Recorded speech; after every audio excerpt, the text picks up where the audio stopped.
Wait, there's something very weak coming through.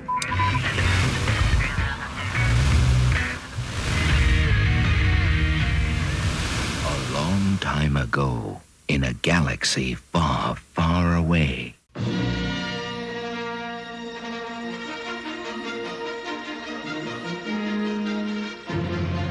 Hello, fellow Galactic listeners. I'm Todd Hoffman, and this is WSTR Galactic Public Access, a Star Wars podcast. Welcome to episode 409. We hope you're doing well and everything going on. We want to continue to be a platform that promotes positivity, life, little Star Wars along the way. I hope we throw in a little hope there and a little Star Wars along the way.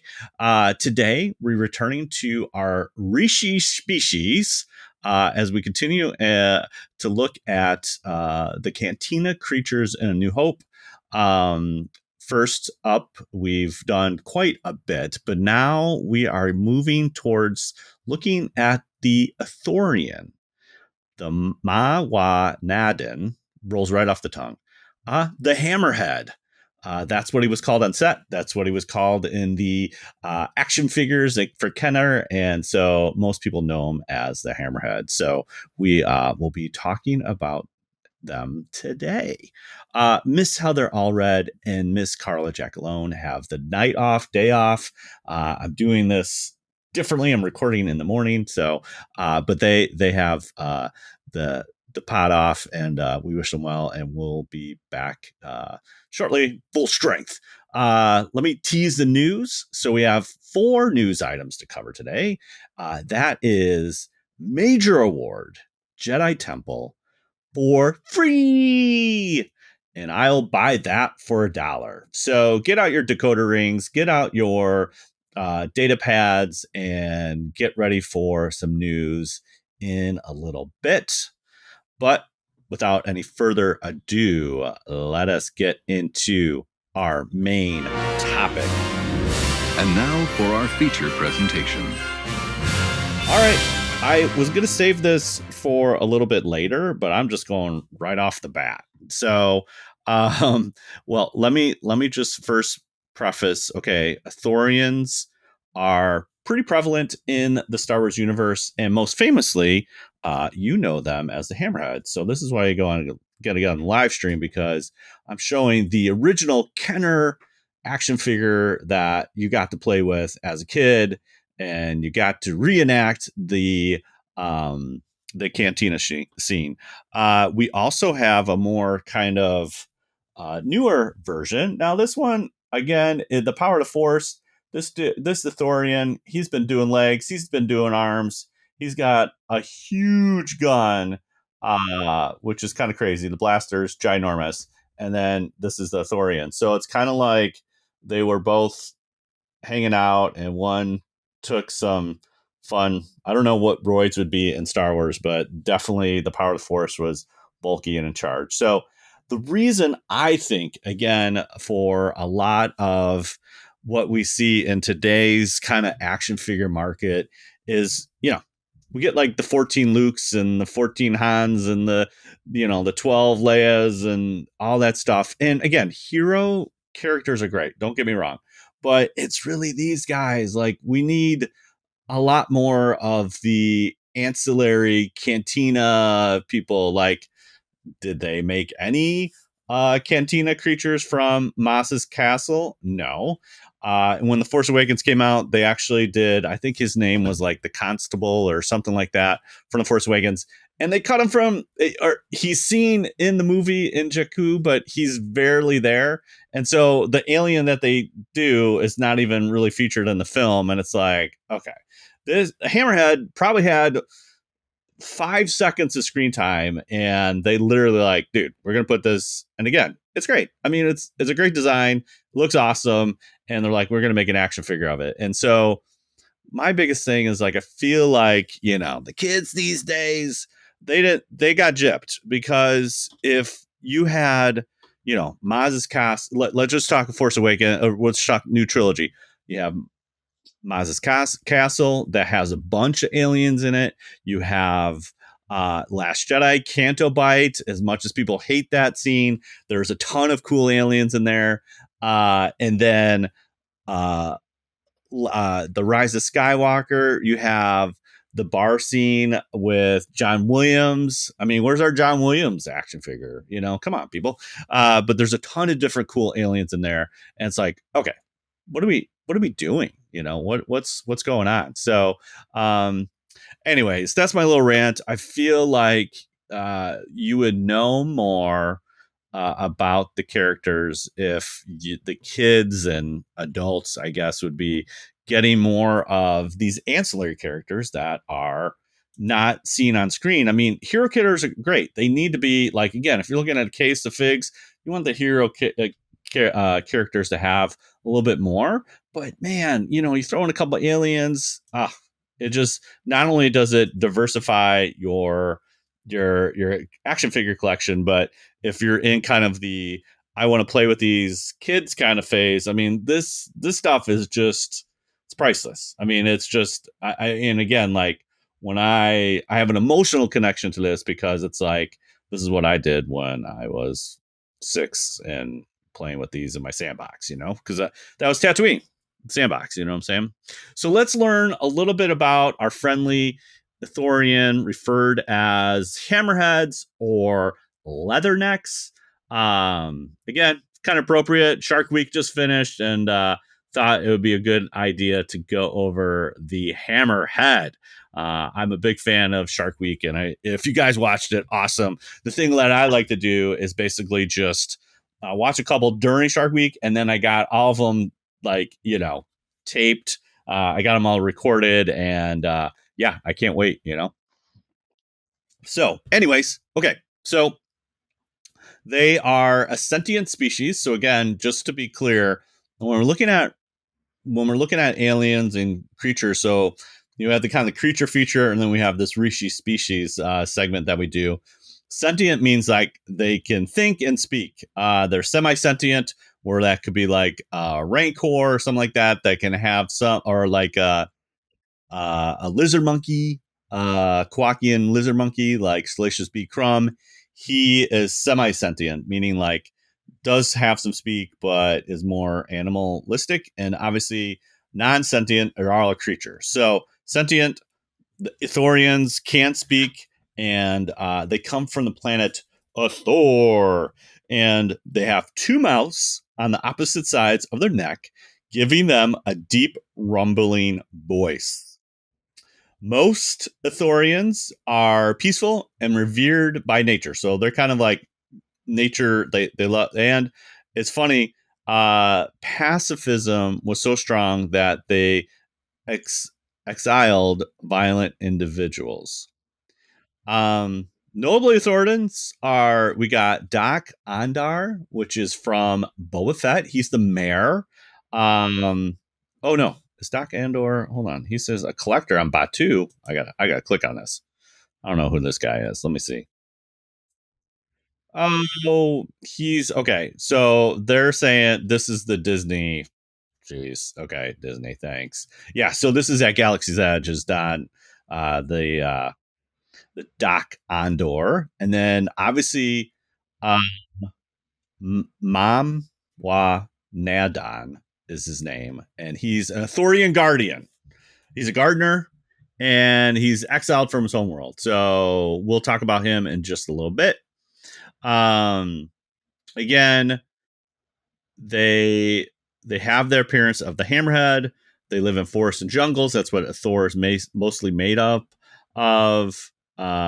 So they have 2 mouths on their side, and then 4 throats. Okay, they're kind of like got a little whale thing going on here.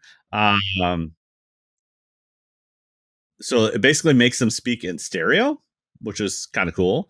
And they have 2 stomachs, so kind of a cow. Cow had 4, but you know, whatever.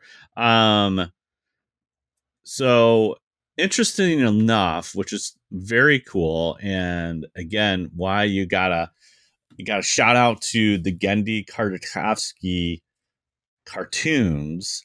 For a long time, the Thorians, they had the side, the mouths on the side. You can see that in A New Hope, and then when they were portrayed, that's what they had. But in Gendy Gendy Tartakovsky's Clone Wars, there's a Ithorian Jedi, and he has a little device, and the device allows him to speak basic. So instead of hearing all the rumbling, you have this kind of cool voice thing.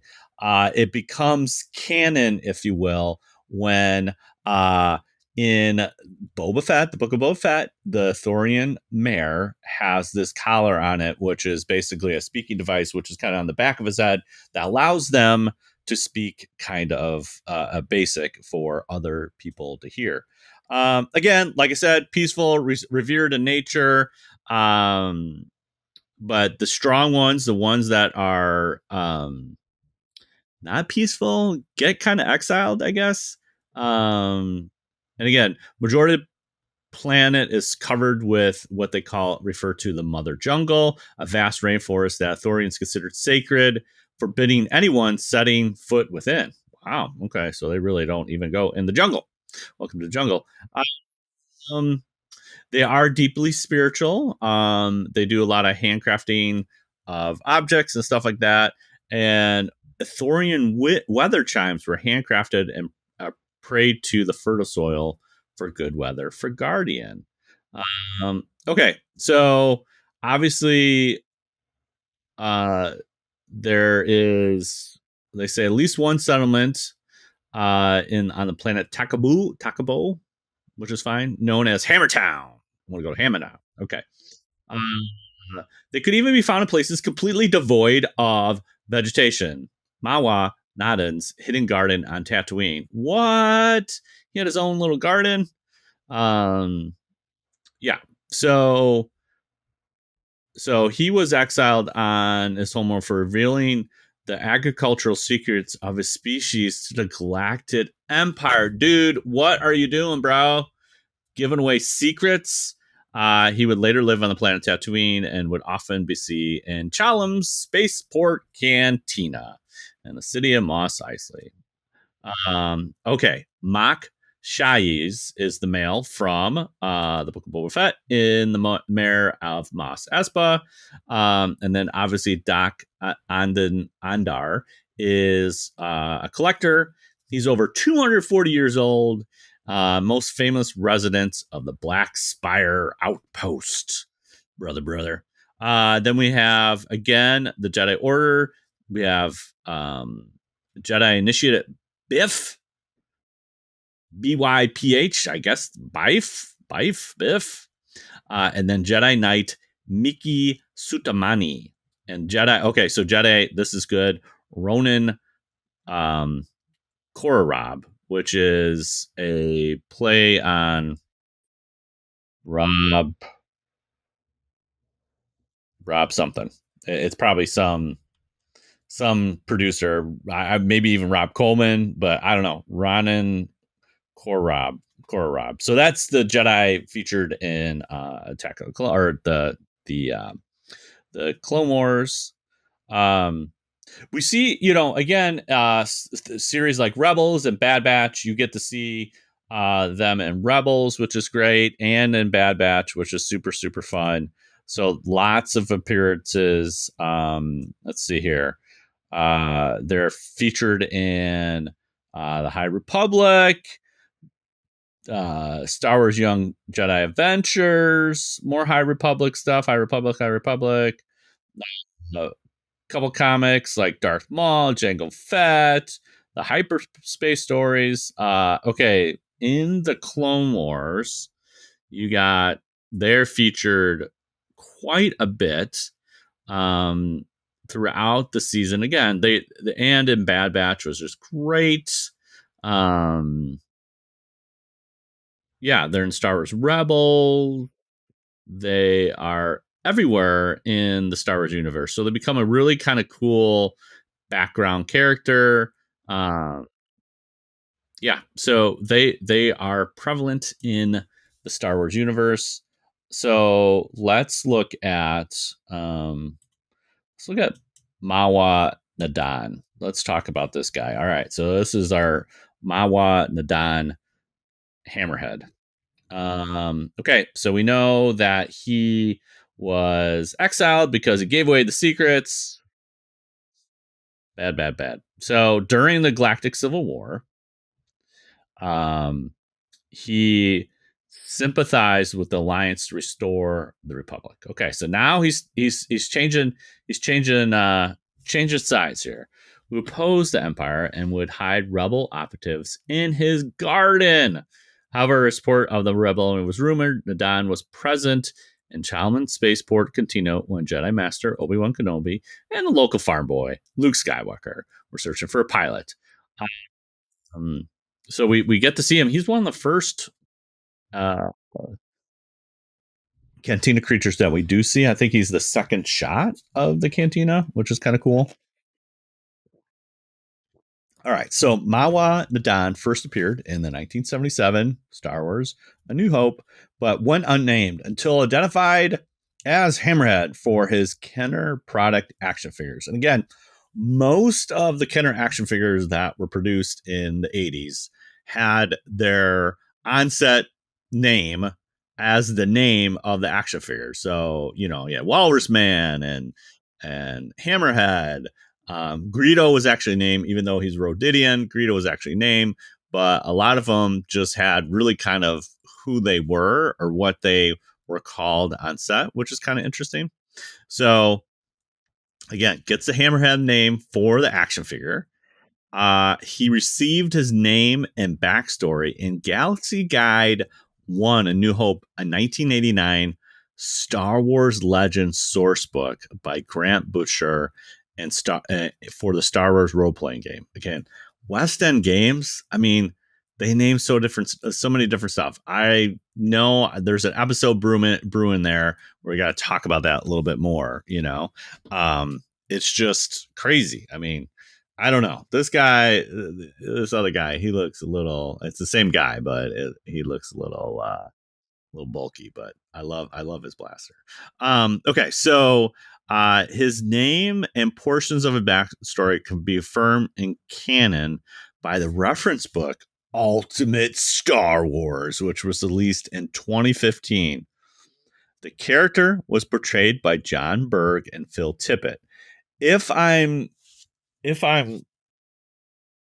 pretty accurate, I think Hammerhead is a puppet. I think they did just his face and then the top of his torso, and then the rest of them is made up, if you will. I mean, later they basically have a 3-toe, 1-toe in the back kind of format. Very, again, tree-like, like legs, basically. So that's our boy Mawa Nadan. Let's talk about their language. Ithorians, okay? This is in I can't speak the blasted Ithorian. Doc Andor says there's no need for threats. Sergeant, our first order stormtrooper sergeant, and Tohaga interrogating Doc Andor. Oh boy. Also, okay, so Ithorians, also known as Ithorian, was a language spoken by the Ithorian species of the planet Ithor. Makes sense, following tracking. It's a unique stereophonic language with many other species found it beautiful.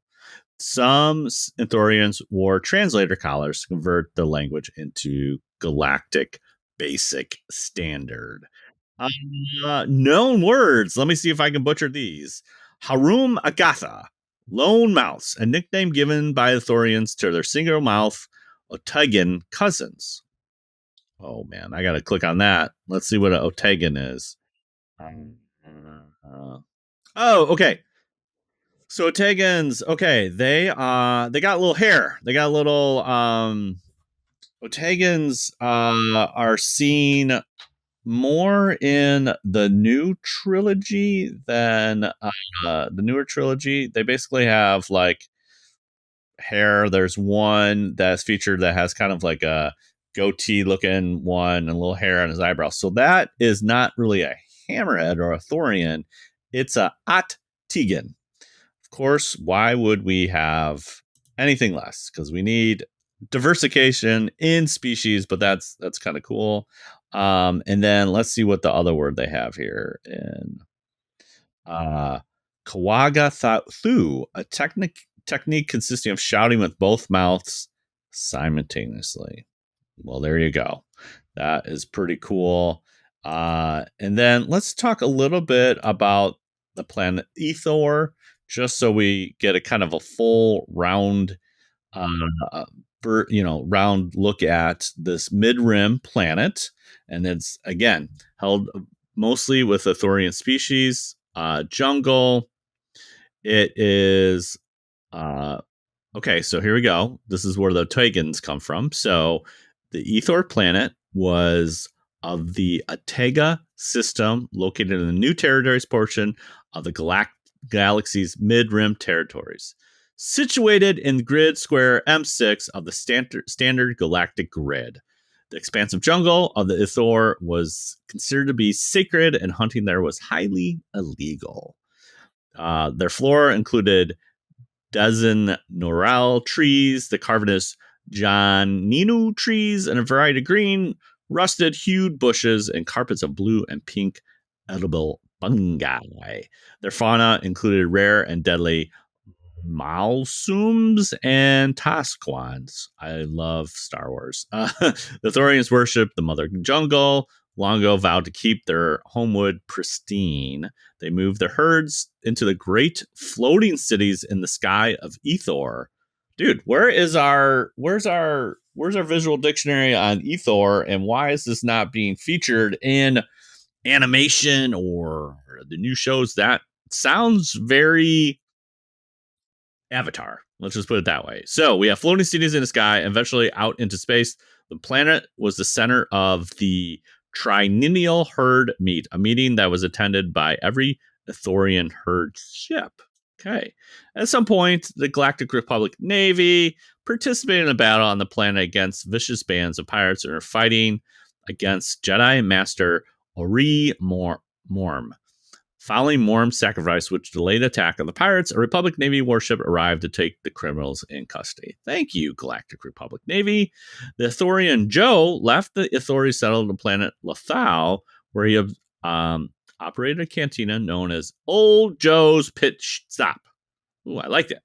At some point, the Ithorian rebel sympathizer named Mawa Nadan was forced to reveal secrets of the Ithorian architectural technology to the Galactic Empire to save his homeworld from destruction.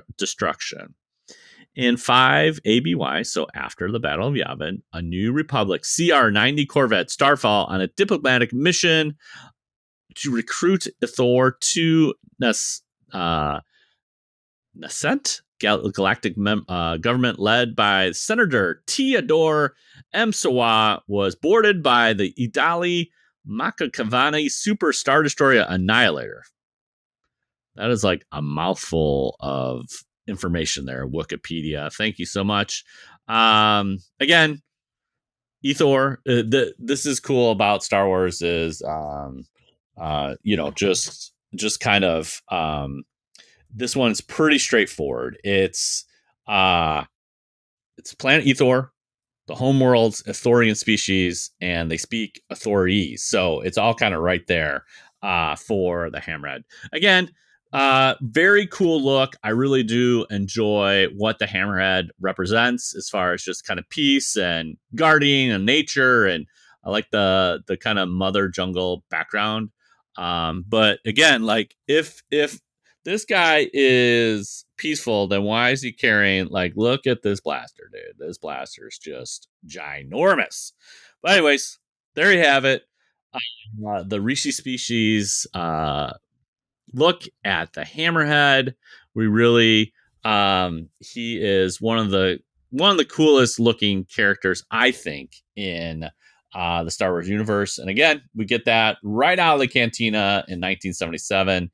And like I said before, he is just, the Ithorians are featured quite heavily in animation, and just really a cool looking kind of, if you will, background character, which is super, super, super cool. So I think, again, their I guess here's a fun question. Like, if you could create a new Ithorian character for Star Wars, what would their backstory be? So, as we know, our good friend Mawa Nadin, he was a good guy, but then the Empire roughed him up, and he had to sell his secrets to the Empire. So, if you had a Ithorian character for Star Wars, what would the backstory be? So, if you're an 80s kid, the Hammerhead, the original one, is featured in E.T. It's one of the characters that Elliot uses to explain or talks about Star Wars for ET, which is, which is pretty cool.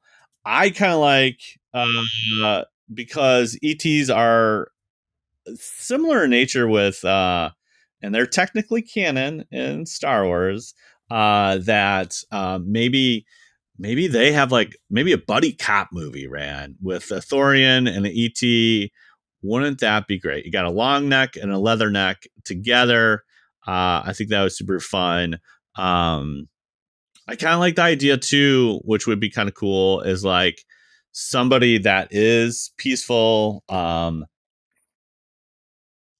We saw this kind of play out a little bit, maybe in Andor, where like you're in agricultural world, and they got their own little thing, and they got their own little, you know, garden, and they got their own little farm, and they're producing, fruits and vegetables and all the things for like a local settlement, and the Empire comes in and roughs it up, and then this person, the Ithorian, has to like become kind of defend the homeland against the Empire. It would be kind of a cool little thing.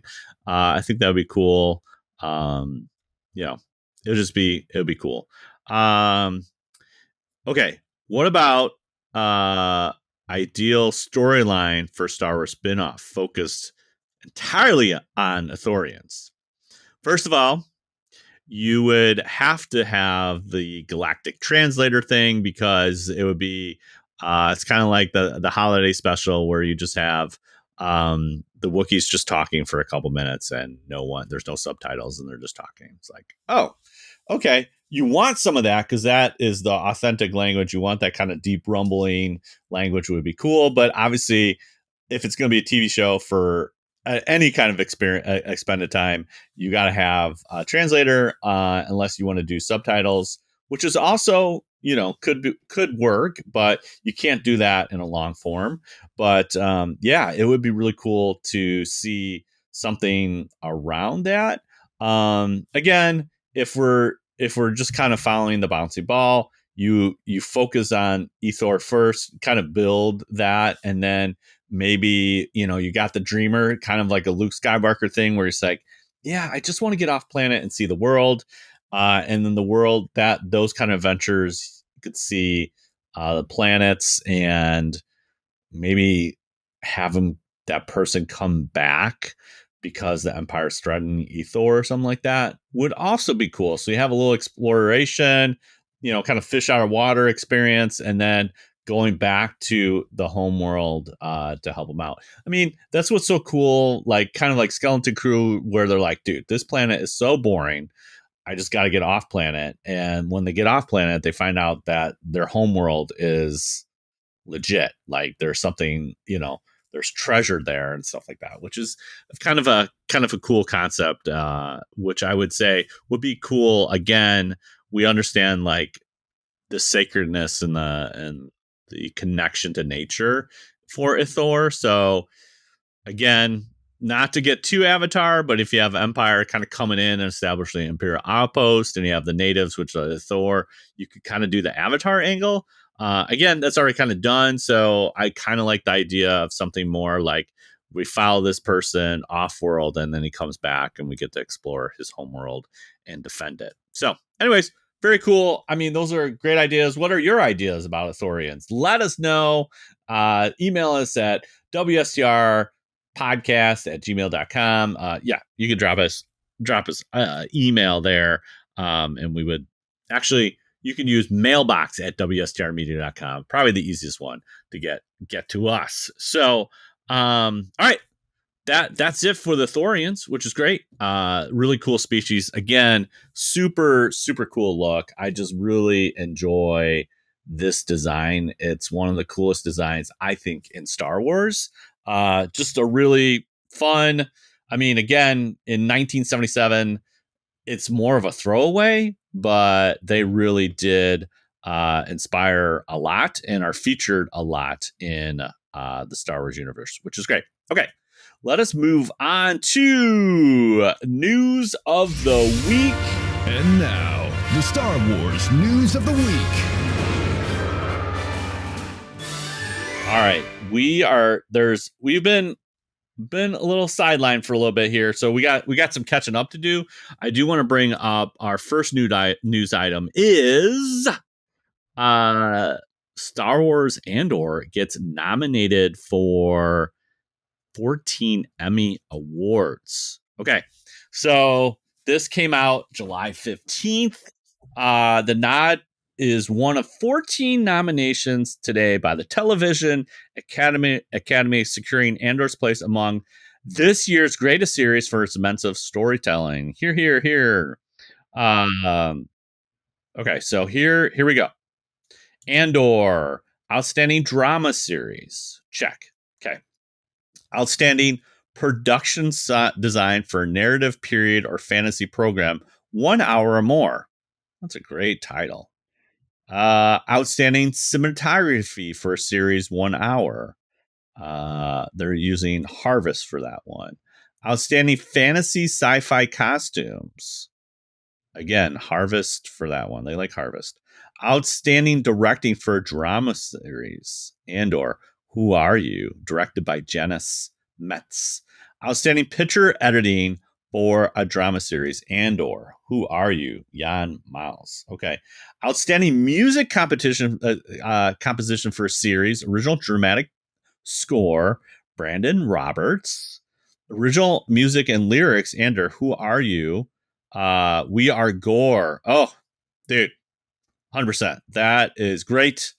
Outstanding guest actor. Andor, I Have Friends Everywhere. Forrest Whitaker, our good friend Saw Gerrera. You must feel the rebellion. Outstanding character voice over performance. Andor, who else knows? Alan Tudyk. Outstanding sound editing for a comedy or drama series. Who Are You Again? All the sound area editors and Foley artists are named there. Outstanding sound mixing for a comedy or drama. Who Are You? Wow. Outstanding special visual effects in a season or a movie. Andor, Disney. Dude, special effects are dope. And outstanding writing for a drama series. Andor, Welcome to the Rebellion. Dan Gilroy. Very fun. The Acolyte is also named for outstanding sound editing for a comedy or drama series. Acolyte, The Night. Music by John Williams. Outstanding sound editing for nonfiction and reality. Oh, music by John Williams. Interesting. Outstanding sound music for nonfiction program. Music by John Williams. Oh, is this the... I wonder if this is the documentary. Maybe. Music by John Williams? Yeah, maybe. I don't know. I don't know what that is. Maybe that is. I don't know. Here's the thing. Awesome 14 Emmy nominations is very, very cool. Definitely recognized outside, obviously, of the Star Wars stratosphere. But where's Guinevere? Where is, where's Cassian? Where's Diego Luna? Like, where are our actors that really just like nailed this series that made it so awesome in season 2?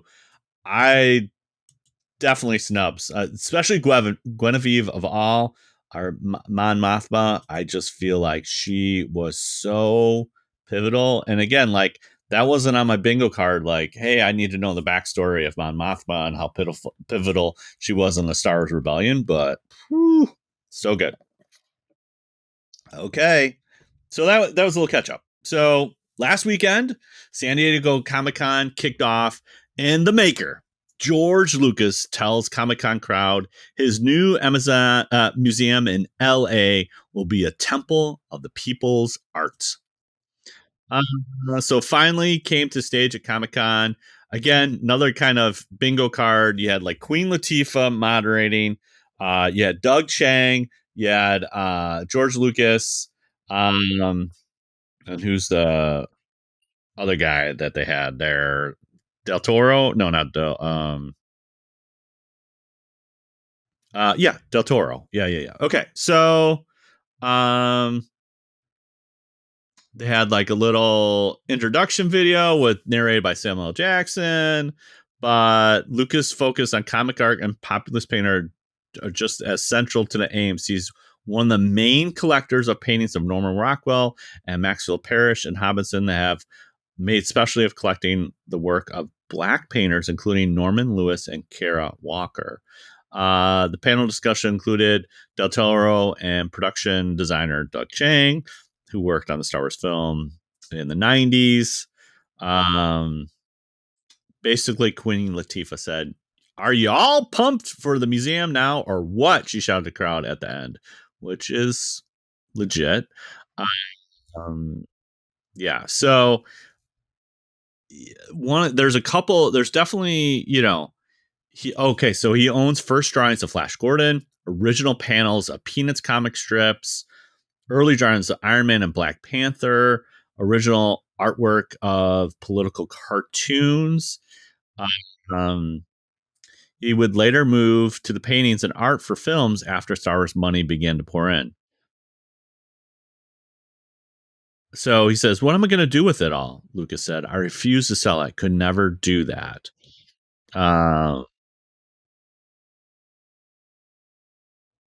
Yeah, so he's like, now that the museum exists, a lot of it may go there. So it's also saying Del Toro has a pretty massive pop culture artifact museum. Board member said the Los Angeles fires earlier this year came frighteningly close to the collection he keeps at home. So maybe he's saying maybe it should go to the museum. He said comics were the first one punch Nazis before movies. So he's saying like comics and art have a way of, kind of dissecting political things as well. Again, there was over the counts were 6,000 plus in Hall H, which is crazy. The Lucas Museum 11-acre campus sits across and sits right next to Los Angeles Memorial Coliseum, near several other major museums in the University of Southern California. The exact date of the opening hasn't been announced, but it is progressing very, very well. Again, got to get my soapbox for just a half a second. This was going to be my retirement gig. It was supposed to be originally planned in Chicago. It was there, and it got stuck in Chicago Democratic bureaucracy, friends of the park saying, "It's not green enough. We don't have enough green." And it's like, look, he was going to tear down Old McCormick, build a huge space, all parking, all that stuff would be underground. It would be a bunch of green stuff. I don't know. Very political. And he lives in Chicago, and now the museum is in LA. So super, super sad that it's not there. But hey, hopefully, I would love to visit it. It would be awesome to go visit that for sure. Okay. Hey, everybody wants free Legos. So you want a free Lego set? Here's how to get your free exclusive set for a limited time. This was published by masslive.com on July 30th. Okay. Attention, Lego Star Wars collectors. There's a limited time gift with purchase that's worth jumping on. Right now, Lego is giving away the free Camino training facility valued at $30 if you purchase the new exclusive Jango Fett's Firespray class starship valued at 300 big ones. That's right. You can get a free Camino training facility set, which is exclusive, completely free when you purchase Jango Fett's Firespray class starship. Very, very cool. Okay. It's ending on August 2nd. So by the time you hear this recording, I apologize. You would not receive it. But you're here live in a live stream. You got one day to get this, brother. And yeah, it's pretty cool. The training set, it's 190 pieces. It was originally released as a May 4th promo. It features 3 clone cadet minifigures, a training platform, equipment rack, blaster tower, a sleek KE-8 Enforcer patroller speeder, and printed Camino backdrop for extra display value. Okay, hold on. And it's not available for standalone purchase. The only way to get it is part of the special Lego program. What?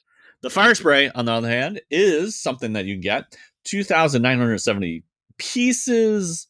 It's one of Lego's biggest Star Wars releases of the year and must have for serious Star Wars collection. Okay, the offer is valid through August 2nd. Like I said, once you hear this recording, sorry, you missed it, but you still get your Jango Fett spaceship. But if you're obviously on the live stream, got one day. There you go. All right. Next up, we have from the Hollywood Reporter. This is definitely pretty cool. Stormtrooper helmet from Star Wars: A New Hope sells for $256K at an auction. Other props from the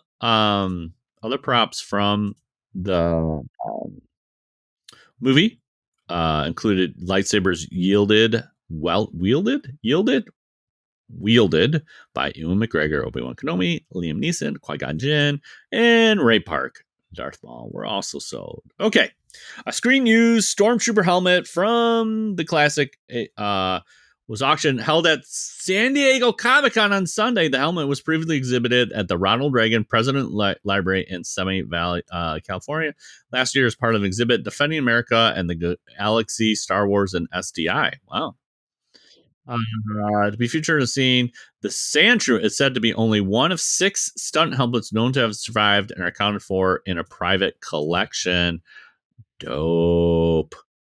The auction was part of the Echoes from the Galaxy of Star Wars memorabilia exhibit auction, a 2-week event presented at Comic-Con. I was touted having sold the world's largest collection of Star Wars artifacts. Okay, so here we go. Other items sold: original stunt lightsaber prop, Obi-Wan Ewan McGregor, Obi-Wan Kenobi, Qui-Gon Jinn, all episode 1. That was one lot. 38,000. Original hilt prop screen used Ray Park, 76 G's, baby. A screen match resistant pilot Red 4 helmet for Star Wars Force Awakens, 3,200. Okay. Original metal GLIE 44 blaster used by Oscar Isaac Poe Dameron, Force Awakens, 44,000. Original production made lightsaber for Luke Skywalker, played by Mark Hamill, from episode 6, Return of the Jedi, 25,000. Original prop, hand worn C3PO, right hand worn Empire Strikes Back, 16,000. You got the hand of C3PO. Holographic tumbler, assembled design by Bob Mackie, worn in the infamous 1978 Star Wars Holiday Special. Dude, that one right there, man. Whoa. Yeah. Nearly 300 props, productions of materials and memorabilia assembled by collectors. Stan Sweet, Gus Lopez, Duncan Jenkins, Lisa Stevens, Vic Wertz were offered up for reduction with the intention of creating a permanent home for the Saga Museum of Star Wars memorabilia from portions of the proceeds. Dude, I think this is a bigger... Steve Stansweet has one of the biggest private collections. I've heard of this. I think they're trying to make it like a Star Wars museum, which would be amazing. Could you imagine doing a 1-2 punch of the Lucas Museum, and then the Saga Museum? Oh, sign me up. Maybe I'll work there when I retire. All right. Well, there you go. That's all the news of the week. And let us move into Cantina Chat. Part of the show, we talk about everything geeky and weird going on in our lives. Yeah, what can I say? Carla and Heather did not write in. They've been very busy. A lot of life stuff going on. So, but I'm sure maybe a little geeky in there. Maybe. So for me, nothing really geeky, but starting to work downtown. So now I get to do a little bit more podcasts and catch up on books and all that stuff. So that's been fun. Playing some serious Tony Hawk Pro Skater 3 and 4, which has been a lot of fun. Then there's even a little bit more geeky with that is that so Tony partnered with Taco Bell. And so back in the day, back in the 80s, Tony was just starting on skateboarding and didn't have a lot of money. So he ate a lot of Taco Bell, which is kind of a cool kind of personal connection. And so he has this kind of Tony Hawk, I forget what they call it, something box or whatever. So if you order this box, you get free in-game stuff exclusive because you order this Taco Bell and it's like Taco Bell merch, which is kind of cool. So I've done it twice so far. And I got a Taco Bell skateboard and I got just had Taco Bell the other day and got 80s sweatpants Taco Bell, which is great. So we're having a lot of fun. Trent and I have a lot of fun playing Tony Hawk. That was my first introduction, Tony Hawk 3, that came out for the GameCube, and I played that to nauseum, and I love revisiting it, and it's just a lot of fun. It's super fun. Trent is in football, so we're kind of going full blown in football, which is cool. So not really geeky, but just it's time, and professional football is kicking off, which is always good. But man, last week was rough. We had Malcolm, Theo from the Huxtables, we had Ozzy, and then we had my brother Hulk Hogan all pass away within a week's time. What a rough week. Hulk Hogan was instrumental into my love for professional wrestling. I can't, without Hulk Hogan, there isn't pro wrestling as it is today. There's a lot of negative space out there. Again, he's not perfect.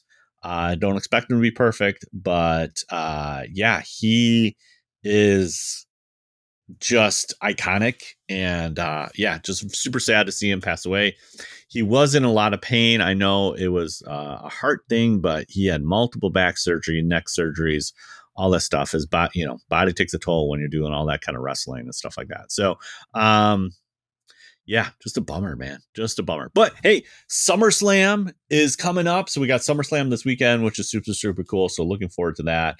But yeah, Hulk Hogan, brother, man. I just love wrestling, and I had to do a lot with just me hanging out on Saturday morning, watching the world of wrestling. And Hogan was larger than life. He was something. He was, I think too, like what really cemented, you got really a 1-2 punch. Hulkamania, when he slams Andre the Giant, is probably one of the biggest moments in wrestling. That's WrestleMania 3. And then WrestleMania 18, Trent and I watched this the other day, The Rock versus Hogan. So Hogan at this point, a little past his prime, obviously, got a bunch of nicks, but when you look at that match, it's like if we're ranking stuff, it's S tier. The crowd, The Rock at this point in his career is over. Like, he's just over with the crowd. But Hogan is just the crowd is just eating everything up, and the way that they perform that story, it's. If you ever have to watch one match and you don't want to, I don't know about this professional wrestling, gotta watch WrestleMania 18, Rock versus Hollywood Hogan. So good. Again, one of the things that Cena's doing this now, but Rock has done it a little bit, but Hogan was really the first. He is so over as Hulkamania. It is a thing, and that's how Monday Night War started, is that when Hogan switched from being the good guy to the bad guy and started the New World Order with Hall and Nash. Amazing. Simply when you look at the risk, and the risk and pay off so well. And again, it's like a 3-way match. So it's like Sting, Macho Man, and Luger going after Scott and Hall, and there's a mysterious third partner so it's supposed to be a 3-way. Luger gets counted out right away. He gets knocked out. So it's really 2-on-2. And then Hogan shows up, and you think he's going to save Macho Man, but then he does the infamous leg drop on Macho Man.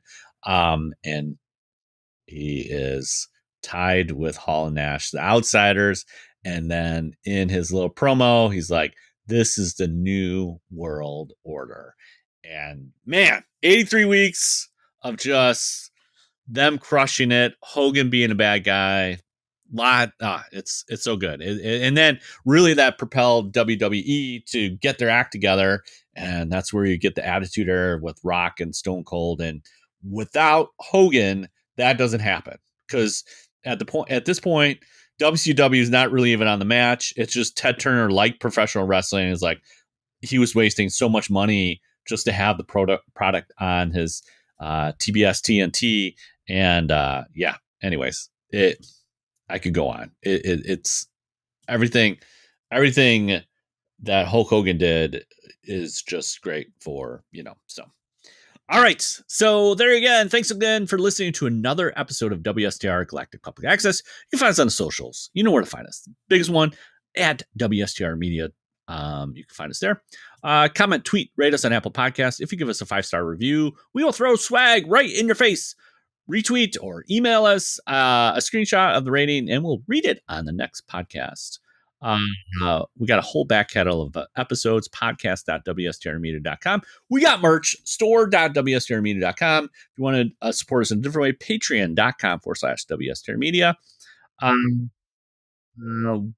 Thanks for hanging out in the YouTube chat. Usually we go live Thursdays at 8:30.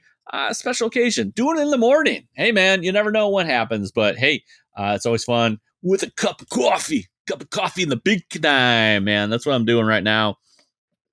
I'm feeling juiced to take on the day. Talking about Ithorians, brother. Yeah. See, like this is like before he got into wrestling, and then this is like the wrestling version, brother of Ithorians. So again, if you don't know what I'm referring to, that's why you got to watch a live stream, holding up some action figures, talking about wrestling, brother. So good. Anyways, you can email us, mailbox at WSTR Media, or leave us a voicemail, 630-557-WSTR. That's 630-557-9787. Next week, we're going to go across the universe as we look at Ant-Man, 10-year anniversary of that Marvel flick, and that you don't want to miss. I believe I will have a partner in crime for that time next week, so can't wait to talk about that film. It's already been 10 years. Whoa, MCU getting long in the tooth. I haven't seen Fantastic Four, haven't seen Superman, so I'm behind, but should be interesting to look back at Ant-Man. All right. Only one way to end this. Now, this is podcasting. Hug your Ithorian and respect nature. Peace.